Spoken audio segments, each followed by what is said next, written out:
Hello friends, once again you're welcome in my new blog। इस blog में देखिए आप सामने से देख रहे होंगे एक डोला। 4 व्यक्ति इसको अपने कंधों पर उठाए हुए हैं, चल रहे हैं अपने गंतव्य की तरफ को। दोस्तों मैं बताना चाहूँगा कि यह मेरा ब्लॉग पूर्ण रूपेण डेडिकेटेड है श्री कृष्ण भगवान के लिए। वह श्री कृष्ण भगवान जिनके जन्म के तुरंत उपरांत नवमी के दिन गांव सूरजपुर मखैना में यह डोला उठाया जाता है। श्री कृष्ण का यह डोला जिसमें श्री कृष्ण भगवान दर दर हर घर पर दर्शन देने के लिए जाते हैं।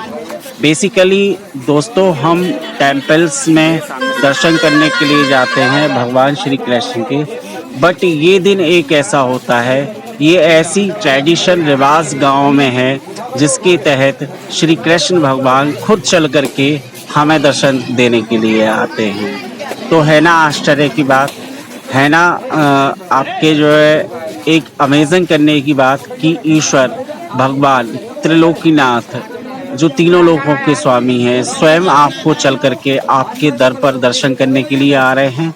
और केवल दर्शन करने के लिए ही नहीं आ रहे, वहाँ पर विराजमान भी हो रहे हैं। गांव में मुख्य घरों पर यह डोला रखा जाता है, श्री कृष्ण भगवान की पूजा अर्चना होती है।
एक बात पूछूं?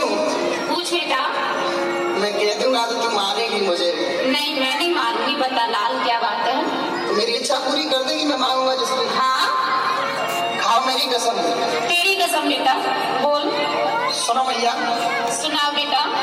कि बारी सी उमरिया और धामी सी चुनरिया। अच्छा गजब। हाँ तो दोस्तों श्री कृष्ण भगवान के भक्ति में डांस का लुत्फ़ उठाने के बाद में आइए बढ़ते हैं अपने ब्लॉग की तरफ को। यह विचार करने वाली बात है कि 3-4 पीढ़ियों से यह परंपरा, यह ट्रेडिशन लगातार चलती आ रही है। गांव की स्थिति कोई ज़्यादा बढ़िया नहीं है, मिडिल क्लास के लोग गांव में ज़्यादा निवास करते हैं। कई बार दोस्तों ऐसी भी सिचुएशंस बनी हैं कि हर साल नवमी को जो डोला निकलता है, ऐसा संकट आया है, ऐसी सिचुएशंस आई हैं कि लगता है कि इस बार डोला कैसे निकल पाएगा, क्योंकि डोला निकलने की व्यवस्था नहीं होती। डोला निकलने में कुछ खर्चा भी होता है, तो उसके लिए कलेक्शन किया जाता है, एक तरीके से चंदा इकट्ठा किया जाता है, तब कहीं जा कर के डोले की निकलने की व्यवस्था होती है। तो ऐसी सिचुएशन में लगता है कि भाई इस बार डोला कैसे निकल पाएगा, बट कहीं ना कहीं से कैसे ना कैसे कोई ना कोई व्यवस्था बन ही जाती है। श्री कृष्ण भगवान की कृपा ऐसी होती है कि 24 आवर्स के अंतर्गत ही कई बार ऐसा हुआ है कि व्यवस्था बन गई है और डोला वही हर साल की तरह से बड़े हर्षोल्लास के साथ में धूमधाम के साथ में निकलता है। तो है ना ईश्वरीय कृपा, एक असी अदृश्य शक्ति, एक अलौकिक शक्ति जो इस परंपरा को स्वयं बनाए हुए हैं। लगता है कि श्री कृष्ण भगवान खुद अपने डोला को निकालने की व्यवस्था कहीं ना कहीं से करा ही देते हैं और गांव में सौहार्द की भावना रहती है। लोग बड़े हर्षोल्लास से कंधा मिला करके डोला को उठाते हैं। जगह जगह पर डोला को विराजमान किया जाता है, पूजा अर्चना की जाती है। आप सामने देख रहे होंगे कि पूजा अर्चना के साथ साथ में रामायण का पाठ, रामायण की कुछ चौपाइयों का संकीर्तन भी चलता रहता है और एक मतलब कहना चाहिए कि भक्तिपूर्ण माहौल उस दिन का पूरे गांव, ग्रामीण क्षेत्र का गांव का रहता है। यहाँ तक भी डोला इतना प्रचलित है, इतना चलन में है कि आसपास के लोग श्री कृष्ण भगवान के दर्शन करने के लिए आते हैं। स्त्रियां, महिलाएं अपने घरों के बाहर खड़े रह करके इंतजार करती हैं, हाथों में पूजा की थाली लेकर के कि श्री कृष्ण भगवान चल करके आ रहे होंगे और हम उनके दर्शन करेंगे। ये बताने में शायद इतना अच्छा ना लग रहा हो आपको, लेकिन मैंने कोशिश की है 2-3 जगह डोला रखने की, जो आपका रिवाज है उसको इस ब्लॉग के माध्यम से दर्शाने की। तो उसमें सभी चीज़ों को इंक्लूड कर पाना मेरे लिए थोड़ा सा पॉसिबल नहीं हो सका है। आपको ब्लॉग कैसा लग रहा है प्लीज़ आप जो लाइक करके कमेंट्स करके बताइएगा।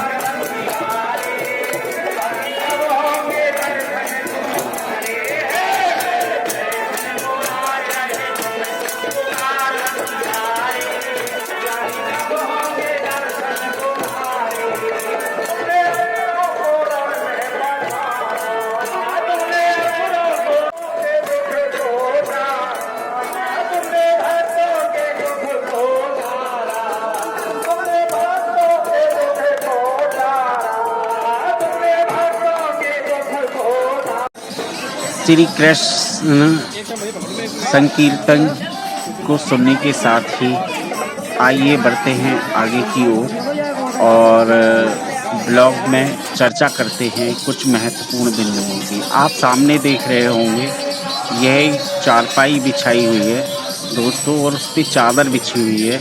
अभी श्री कृष्ण भगवान आकर के स्वयं यहाँ पर विराजमान होने वाले हैं। आप दूसरी साइड में देख रहे होंगे डोले के यहाँ पर बैक साइड है, अभी डोला घूमने वाला है और घूम करके ये जो चारपाई बिछी हुई है, गद्दा बिछा हुआ है, चादर बिछी हुई है, उस चादर पे श्री कृष्ण भगवान को विराजमान किया जाएगा।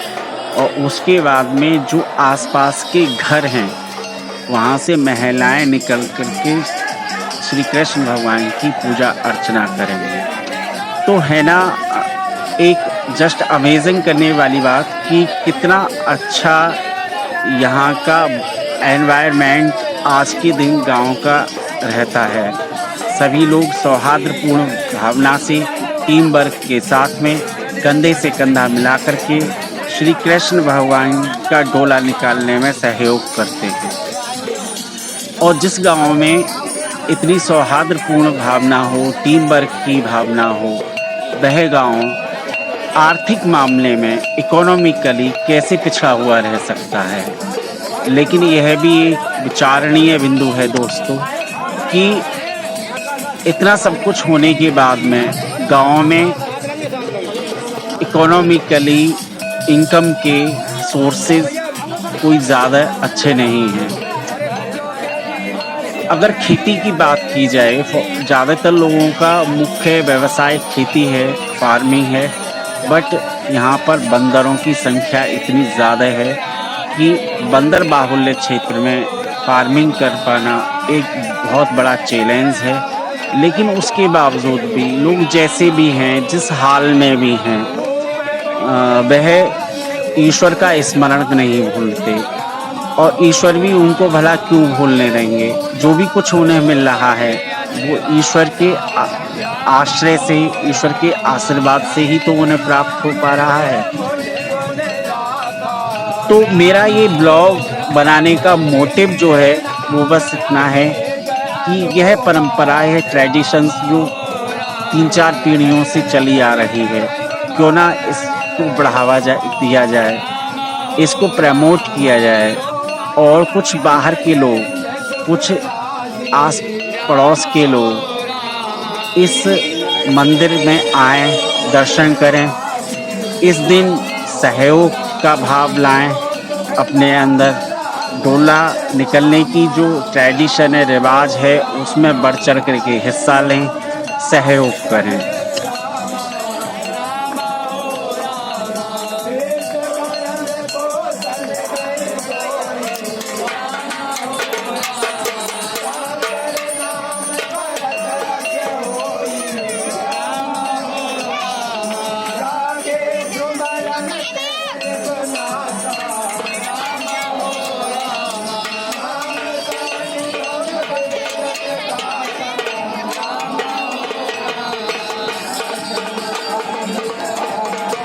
दोस्तों, आप देख पा रहे होंगे कि कितने मनोयोग के साथ लोग, ग्रामीण लोग पूजा अर्चना में लगे हुए हैं। कोई शंखनाद कर रहे हैं, घंटा घड़ियाल बजा रहे हैं, धूप दीप नवेद आरती चल रही है, रामायण की चौपाइयाँ चल रही हैं। वास्तव में ही यह दिन गांव के लिए एक हर्षोल्लास का दिन होता है, एक आनंद का अनुभव होता है, और हर ग्राम निवासी एक गर्व में अनुभव करता है। उसके अंदर गौरव की भावना होती है कि मेरा गांव में ऐसी सुंदर रिवाज है, ऐसी परंपरा है। अगर दोस्तों परंपराओं की और रिवाजों की बात की जाए तो हमें वह परंपराएं और रिवाजें तत्काल ही खत्म कर देनी चाहिए, डिस्ट्रॉय कर देनी चाहिए, जो समाज के हित में ना हो, समाज में टीम वर्क की भावना को प्रमोट ना कर रही हूँ, लेकिन एक ऐसी रिवाज जिसके तहत सभी लोग एक हो जाते हैं, सभी लोगों का मिलना जुलना होता है आपस में, तो उसको बरकरार रखना चाहिए हमें, और उसको आगे इस तरह से बढ़ावा देना चाहिए कि आगे आने वाले समय में जो पीढ़ियां हैं, जो न्यू जनरेशन्स हैं, न्यू जेन ज़ी हैं हमारा एक तरीके से कहा जाए, उसमें बढ़ चढ़ कर के हिस्सा ले सकें। उस रिवाज को, उस परंपरा को हमें कभी भी डिस्ट्रॉय या ख़त्म नहीं करना चाहिए, जो समाज के हित में हो, जो धर्म की भावना से, हमारे हिंदू धर्म की भावना से हमें जोड़े रखती है, हमें एहसास कराती है इस बात का कि हम वह सनातनी हैं, उस सनातन धर्म से बिलोंग करते हैं जो अपने आप में एक श्रेष्ठ धर्म है। हालांकि मैं यहाँ पे धर्म या रिलीजियस से रिलेटेड बात नहीं कर रहा हूँ, लेकिन हर धर्म में ही कुछ ना कुछ रिवाज, कुछ ट्रेडिशंस, धार्मिक मान्यताएं ऐसी होती हैं जो समाज के लोगों को जोड़ने में हेल्पफुल होती हैं, मदद करती हैं। तो ऐसी भावनाओं को, ऐसी धार्मिक मान्यताओं को, ऐसी परंपराओं और रिवाजों को हमें बरकरार रखना चाहिए। आपका इस बारे में क्या मानना है? आप क्या सोचते हैं? लाइक और कमेंट्स करके बताइएगा प्लीज़। और आपको कहीं लगता है कि हाँ, वास्तव में ही ब्लॉग बहुत ही ठीक ठाक बना है, बहुत ही अच्छा तो नहीं कहूँगा मैं जो, तो लाइक और सपोर्ट कीजिए, चैनल को सब्सक्राइब कीजिए, उससे मुझे खुशी मिलेगी। मैं ये जो ब्लॉगिंग का कार्य कर रहा हूँ दोस्तों, एक बात बता दूँ आपको, इसमें मेरा कोई आपका जो है इकोनॉमिकली जो है आपका धन कमाना उद्देश्य नहीं है। ये मैं ऐसे ही अपने शौक़ के लिए करता हूँ, अपनी खुशी के लिए करता हूँ। तो आप क्या सोचते हैं, आपको ये डोले की रिवाज कैसी लगी, आप बताइएगा ज़रूर, ठीक है ना। और मिलते हैं किसी और ब्लॉग में। जय श्री कृष्ण।